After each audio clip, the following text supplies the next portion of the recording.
Honourable Member for St. Michael South Central. Thank you, Mr. Speaker. And I feel compelled to welcome you in this new dispensation. It is a pleasure and honor to be here with you as Speaker elected under different circumstances once again. I also feel inclined and encouraged to wish those who observe Ramadan Kareem, and we are also in the season of Lent. And I know that for many this is a time of reflection, a time where we honor sacrifice and try to get a deeper understanding of how it operates in our lives. I also wish to take this opportunity, as the member who spoke before me, to thank the people of St. Michael South Central for so convincingly returning me as their Member of Parliament. Sir, I imagine that those who have come before me, those who started this political journey before I did, might agree with me that there is a feeling one has, or one starts to develop as a third-term Member of Parliament. And perhaps that changes along with your fourth term, others in here are in their fifth terms. But there's something that starts to happen where you start to feel a little more closely and deeply and understand better your relationship, your contract, and your covenant with the people that you serve. And I have been enjoying, sir, that journey and the deepening of that relationship. And so to all friends, family, constituents, and those groupings start to merge over time, who have helped me come to a position to be able to continue in service to St. Michael South Central. I feel very grateful. It is the singular privilege of my life to do this work. Perhaps then, sir, my own gratitude is the best context within which to nest my contribution to this debate. Because I believe strongly, sir, that this also becomes an opportunity for us to deepen our common understanding as a Barbadian people of the parliamentary democracy, the nature of the parliamentary democracy in which we are participating. Sir, as the Honourable Member for Christchurch East Central is wont to say on this topic, and it will likely say when he comes to his feet to participate in this debate, what is proposed here under this constitutional amendment is a bit of a no-brainer. What is proposed here,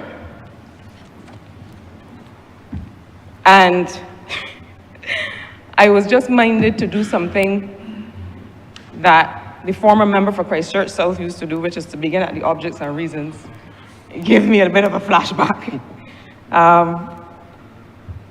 But this amendment to the Constitution, this proposed amendment to the Constitution, seeks to expand the conditions or the circumstances under which a seat may be vacated in the House. And so it seeks to do so by adding at section 45 of the Constitution and subsection 1, inserting that if a member, having been a candidate of a political party and elected to the House as a candidate of that political party, resigns from that political party, is expelled by that party, or crosses the floor, that is to say, goes to another political party or chooses to be an independent member, then what happens is the seat is vacated and it would then trigger a by-election. So the honourable member would need to return to those people who voted for her or for him to once again seek a mandate to represent them. And so in circumstances where a member has resigned, and in circumstances where a member crosses the floor, both voluntary actions, it seems obvious to me that that member should return for a mandate. And the Honourable Member for St. Thomas outlined, and I'm loath to repeat a member, but he outlined for himself and in his own political experience why this was necessary. And it is necessary, as he and the Honourable Member for St. Michael North East, the Honourable Prime Minister said, because there were certain terms and conditions of that member's election. Let us face it. You come to the people as a member of a party. And so I remember when I joined the Barbados Labour Party, it was, for me, closely linked to the launch of the party's Covenant of Hope. And I engaged with that document, and having also similarly spoken with other members of the parliamentary party, of the Barbados Labour Party then, I engaged with that document and with the political leader and with others to be able to understand what are the values? What are the values of this institution? Because I certainly had to make a determination about whether these were values with which I could identify and values that I wanted to promote on behalf of anybody that I would be seeking to represent. And when the Covenant of Hope of the Barbados Labour Party was launched and was shared with the people, it was identified then as a document that would say who we are and what we would seek to do in your name. And throughout the 10 years that I have been with the Barbados Labour Party, that has been the approach, that at all times, that we have nothing to hide, and we have everything to show. And why? Because the values that we represent to make a better life for the people of Barbados, and indeed, as you may have seen, the people of the region and the people of the world. Because our governance here does not stay here. And our example of governance has gone far and wide. And so it was in that moment that I realized that this was an institution that I would seek to represent as an institution. Now, I have worked in many places, and at all times, one has to feel comfortable that one can uphold the ideals and values of any institution or company or organization with which one seeks to associate. But there's another thing, sir, that happens, and I can only speak to the Barbados Labour Party, but I will also speak to what I observe in other parties. By contrast, there is a thing that happens in the Barbados Labour Party that once a candidate is identified, or once a young person, sometimes a not so young person, seeks a nomination or seeks any kind of a political service, that there is a body, there is a group that rallies around that person. Yesterday, we had the privilege of honoring a former member for St. Joseph, a stalwart in Barbadian politics, by renaming the roundabout at St. Patrick's after him. And really, it was the will of the St. Patrick's community that we were simply honoring. But I make reference to members like that former honorable member, and so many others who, I think of Sir Dame Billie Miller and other stalwarts of this party, who as soon as a person identifies an interest in representing people on behalf of the Barbados Labour Party, people rally round. Resources of all kinds are brought to bear. And I'm not talking so much about election campaigns, because an election campaign is one thing and it is a finite operation. I am talking about the knowledge building, the solidarity, the sense of comfort, the bringing to bear of networks and resources to be able to support that individual in the furtherance of the ideals of the party. And it has occurred to me in the last few years of the demise or the decline of the Democratic Labour Party, and we don't want to say demise because Kadir, we hope that they can rally. But it occurs to me that that is one of the assets that has regrettably been missing from a Democratic Labour Party and indeed other emerging political parties. And it is one that is important, and it is the reason that lasting political institutions matter. Because legacy is not just about what you can look at and admire when somebody has passed on. Legacy is also about what that individual leaves in the hearts and minds and consciousness of the people coming after. And let me therefore take this opportunity to thank as well all of the people, and some of those people are people who live in the village, in Carrington Village.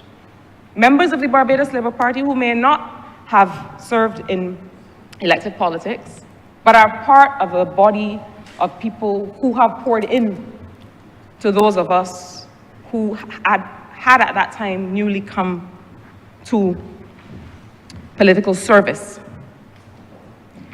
So, sir, it is clear to me that a voter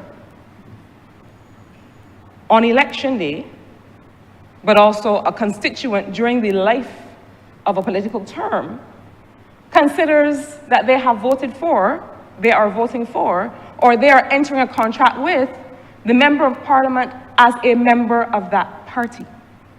I have no doubt about that. And I know this because whether I have been in cabinet or on the backbench, when I walk around my constituency and speak with people, they speak with me on questions of Barbados Labour Party government policy. They will say to me, well, how is it that you are advancing this policy relative to this matter that was in the manifesto or some other utterance of a previous Labour Party or of what they believe is the ideology of the Labour Party. And the extent to which that happens will vary from constituency to constituency, but it happens. Equally, there are people who would want you as their member of parliament to challenge policy. And so it is important to acknowledge that there has to be a balance of individual representation versus party policy and ideology. And sir, that is the conversation through you that I would like us to have with the Barbadian public, us as a collective.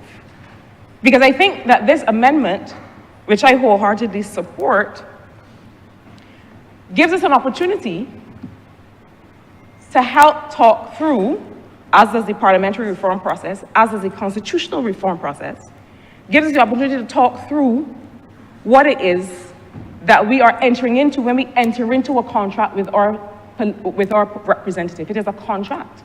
And there's an extent to which people understand that they have voted for you as a member of the Labour Party, and if you change your mind, or if you want to be somewhere else, come back and ask me the question again.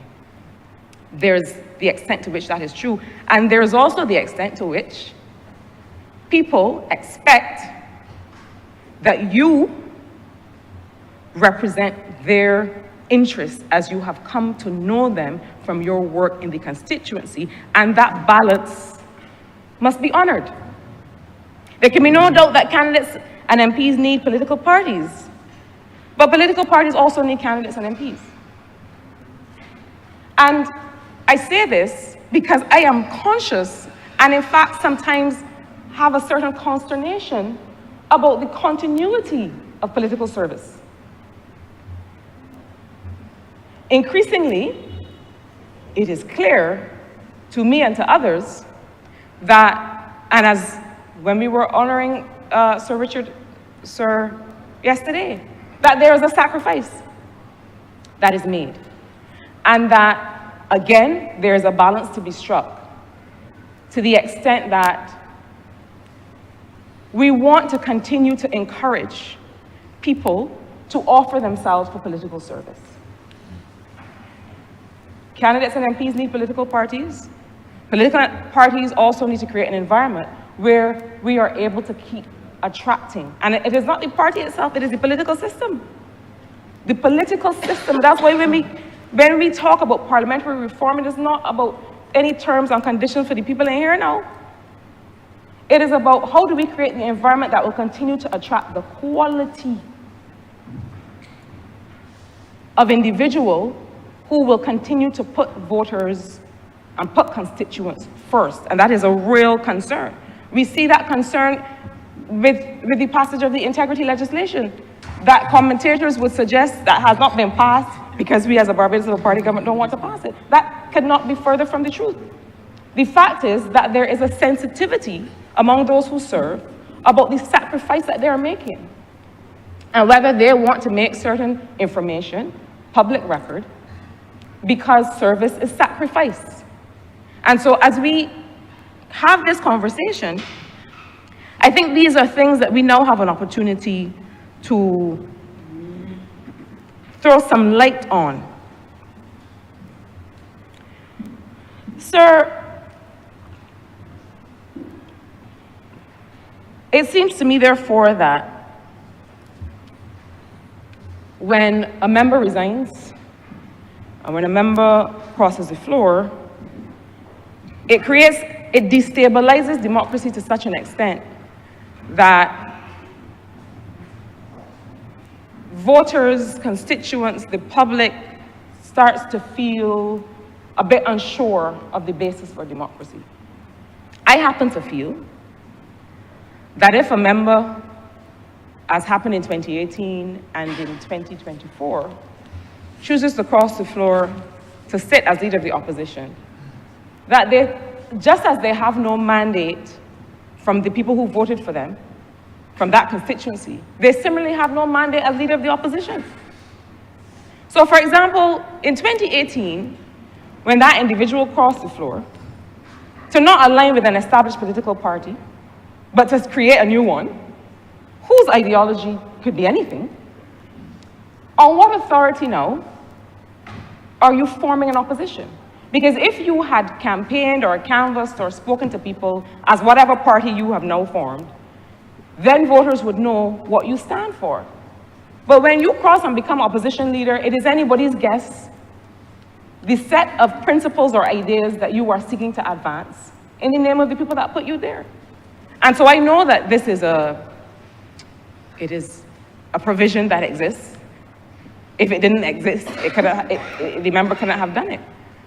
But not only does it undermine the choice the voter made by choosing you as their MP for the party that you were representing, but arguably, sir, it also completely undermines the whole basis of opposition parliamentary action. Because I don't know on what basis you are opposing anything. What do you stand for? Where did it come from? And so this is another concern that I think this legislation helps to cure. But sir, I also want to talk about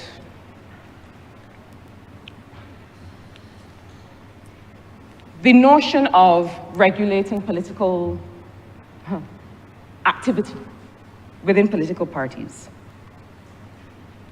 I want to talk to sir about the entirety of how political actors function, whether as members of cabinet or on the backbench. And sir, I am using, with your permission, this debate to be able to advance this conversation with the country.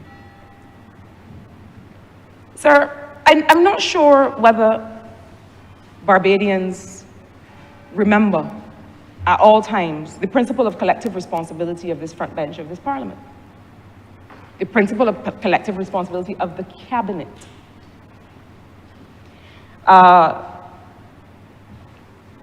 And whether we know what is required for a member to break from the cabinet. So arguably it cannot be done. And so I remember Dame Billie Miller saying to me 10 years ago, if you have such a fundamental diversion from the cabinet, as a member of cabinet, you must resign. And I say that because I think that as a collective, we have to understand the contract that we make. Once our member of parliament, for whom we voted, enters into cabinet, cabinet is the place where ideas contend. And we all know how robust and muscular some of that discussion can be. But once a cabinet decision is reached and you leave that room, you have collective responsibility. You may not have uttered a word.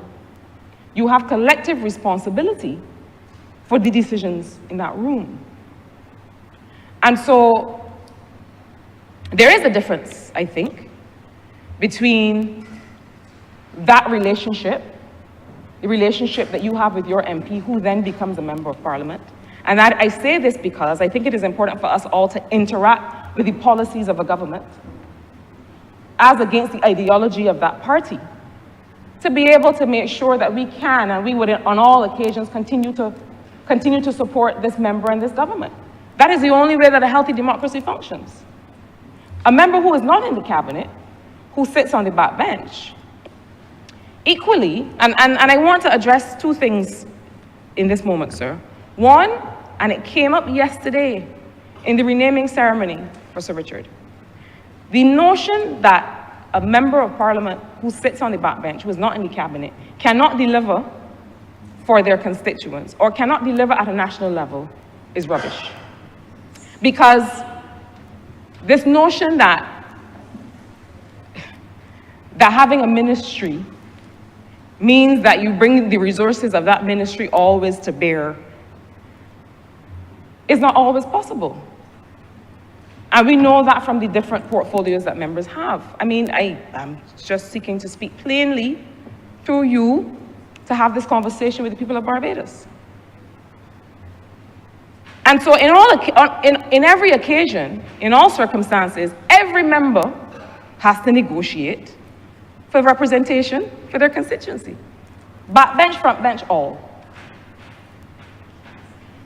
Equally, a member on the backbench who's not in the cabinet has perhaps a different and freer scope or space to honestly defend constituents within the parameters of the party's principles. Within the parameters of the party's principles. Always to hold up on one hand the concerns of constituents, but always in the other, the ideology of that political party, not your own ideology. To defend the principles of the party. Once those two things converge, sir, you should be all right. But those two things must converge and there must be a balance. But sir, I maintain that it is important to understand these relationships. And it is one of the reasons I do feel that it is desirable in future constitutional reform to put the political party on the ballot. To remind Barbadians at all times, yes, you are voting for Joe Friendly. You are voting for Joe Friendly as a member of the Barbados Labour Party. That is a part of the contract. This amendment does not seek to do that at this time. But that is not to say that it cannot do that in the future. And I want to address quickly, sir, this notion that a constitution must never be changed, must not ever be changed unless and until we are ready to bring a whole, perfectly baked Republican constitution to the Republic of Barbados. That is like saying to me, sir, that I have a puddle on the floor in my kitchen. I'm not ready to clean the whole house yet. And I will leave that puddle there and keep slipping and falling, passing back and forth all the time until I can clean the whole house. It makes no sense. I agree that a constitution of a country is nothing to be sneezed at. But I do not believe that you must hang around waiting for perfection and waiting for a perfectly baked Republican constitution that ticks everybody's box.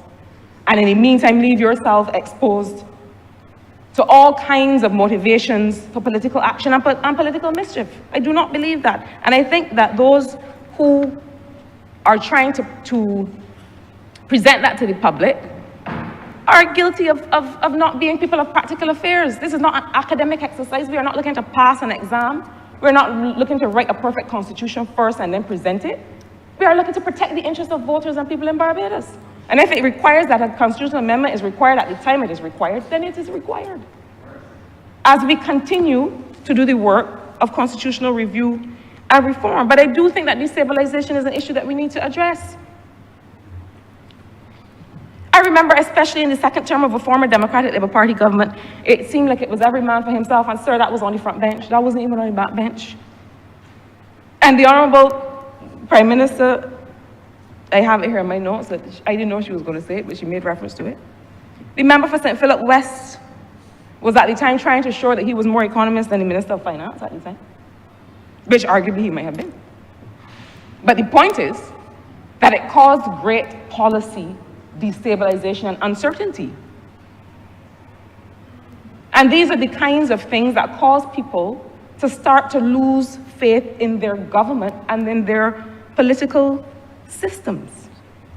But so while we talk about keeping whole the institution of the political party or of the democracy, the institution must also keep whole the member and the constituents who pledged their support. So there should, for example, never be a withholding of government resources from constituents or a failure to execute for constituents of a duly elected member on the grounds of any kinds of internal political dynamics. I make this point to say, sir, that can we legislate one kind of political mischief and not all kinds of political mischief? Political parties have a strange, sometimes strange dynamics. And so if we are looking to protect constituents in this matter, perhaps we should look to protect constituents in all matters of resource allocation across constituencies.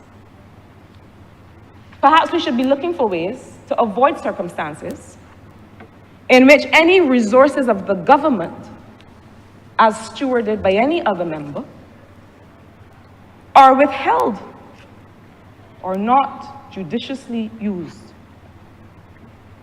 on the grounds of internal political dynamics. That is also an area from which we must protect voters, because it happens.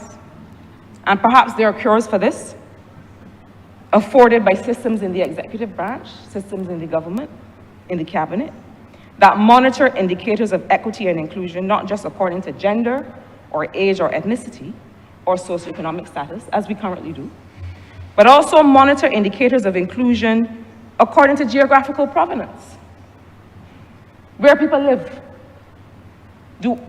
Are all residents of Barbados benefiting equally from the resources of the state based on where they live and by whom they are represented? In other words, to the extent that we as the legislative branch are seeking to help regulate the behavior of political parties and bad behavior brought about as a result of political dynamics, perhaps a legislative branch should equally regulate other kinds of bad faith political behavior that might see voters disenfranchised.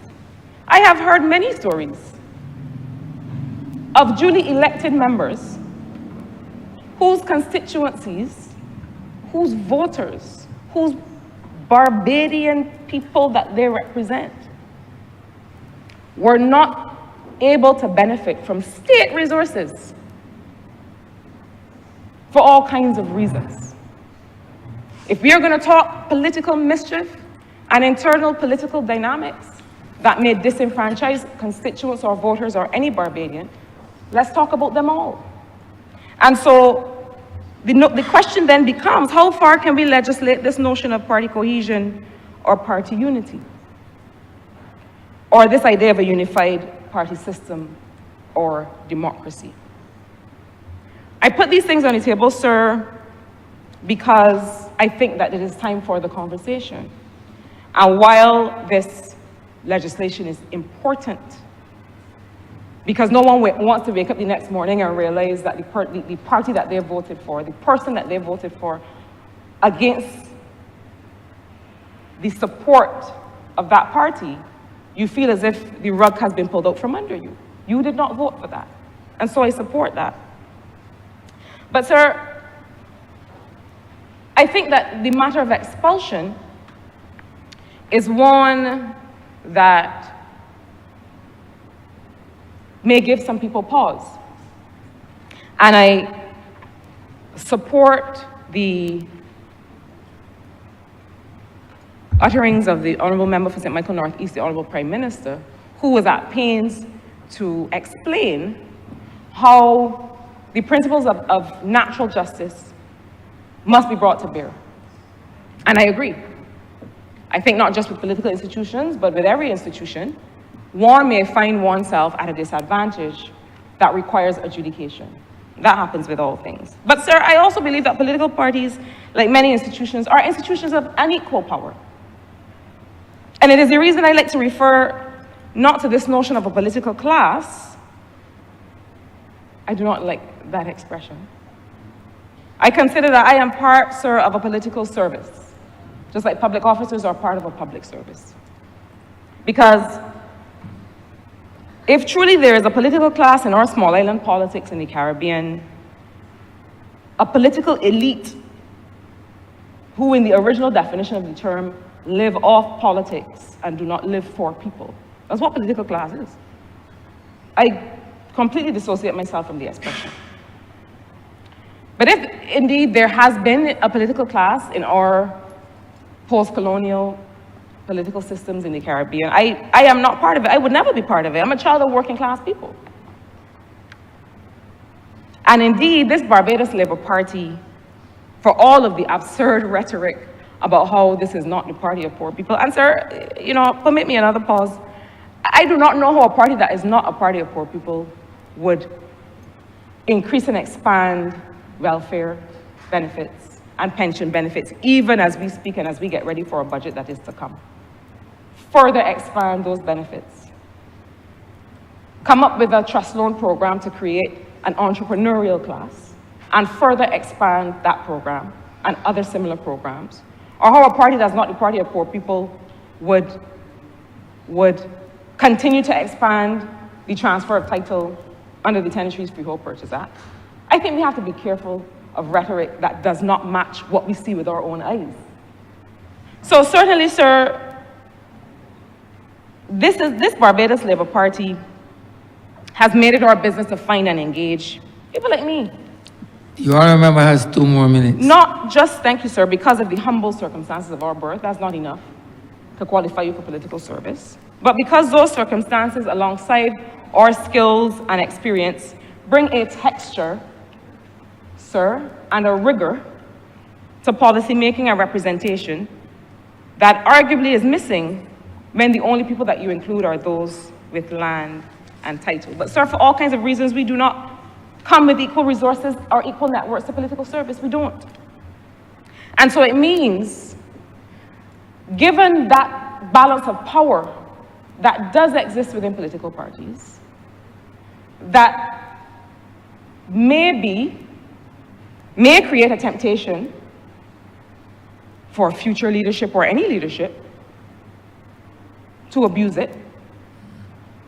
It means then that the provisions of this amendment require our court system to be quick, to return real judgments, rather than what seems sometimes, sir, to be a failure to commit. We've seen it. We see it in family law all the time. That rather than a judgment that binds parties, that we see the kinds of judgments that you're not sure what happens now. So while this amendment, in making provisions for people who resign, members who are expelled in political parties, where there is a balance of power and where some of us do not come with that power and with those networks, or where a member crosses the floor, in cases where there is an appeal to be made with respect to that expulsion, that we have to continue our work to make sure that the judgments are real, committed judgments, brought in quick time, and also that we continue to deepen and broaden and increase the consciousness of political actors in our democracy. So, sir, I support this amendment. I believe that it comes now with scope for many future amendments that indeed strengthen our understanding of political parties, indeed strengthen the understanding of the contract between the constituent and the MP in cases where that person will end up in the cabinet or may be on the backbench. Sir, this is a conversation. And I encourage us all to understand our role in deepening that conversation such that we really understand what is it that we do with our vote, but also with our action in communities, in schools, and households across Barbados at all times. Sir, I'm obliged to you.